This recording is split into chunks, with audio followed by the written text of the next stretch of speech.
A reading from Maria Valtorta's Notebooks, 1943, July the 18th. Jesus says, I told you I would explain to you how our love increases its weight, hour by hour. Don't fall into an error in interpretation.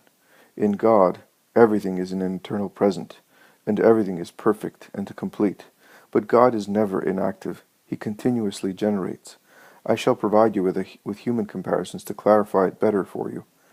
The three persons loving one another and loving their work are like as many sources of heat converging in a single point from which they pour themselves over the universe. Now the heat of three sources of fire continuously releasing waves of the same heat, the same in power, and equal from the outset. What does it produce? An increase in heat in the environment into which the three currents are introduced. Now, if this is gathered in by instruments ready to receive it, the balance between production and diffusion remains. But if the instruments refuse to receive it, obstructed by other bodies, the balance is altered, and in natural life, even catastrophes may occur. They also occur in supernatural life. Don't you experience it?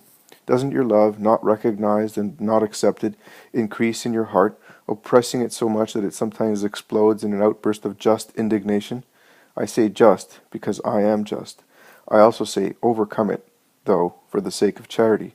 And if it can do so much in you, that have a relative love, what will happen in God, wherein everything is infinite?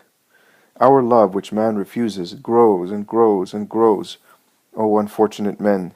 There stands over them the moment when that love will thunder with wrath, asking why it is held in contempt.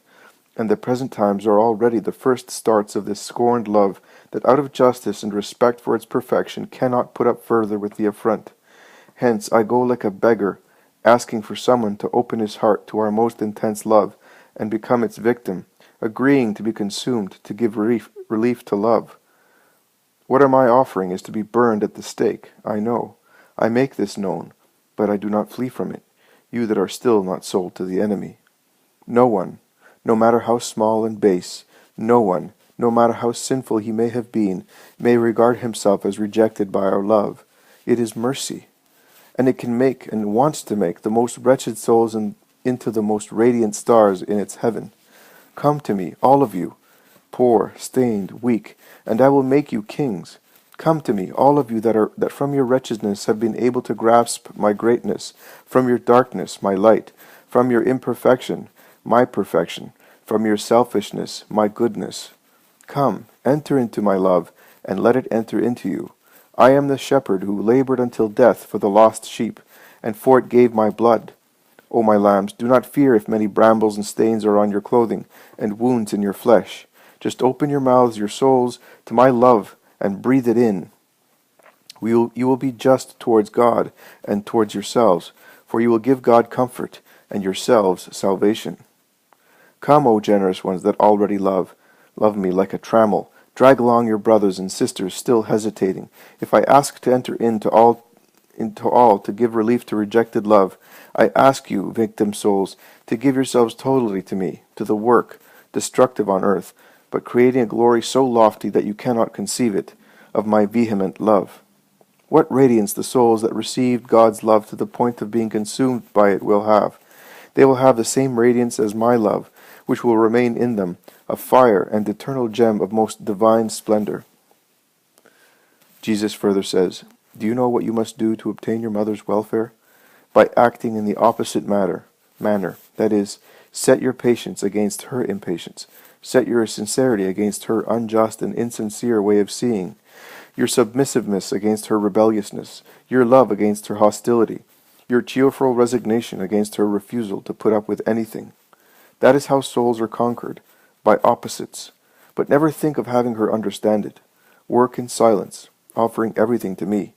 United we shall obtain what we shall obtain, but even if it should not be of no avail, you will have done your duty, and you will receive the reward. Jesus says, No, for the time being what I tell you is for the use of yourself and Father. You know how to orient yourself. In regard to Father, I am very, very pleased that he should use my words for himself, for his soul, for his preaching, and for the guidance and comfort of other souls, whether or not they are priests, but he must not reveal their source for the time being. One of my greatest sorrows is to see how rationalism has infiltrated into hearts, including hearts that say they are mine. It would be useless to inform priests of such a great gift.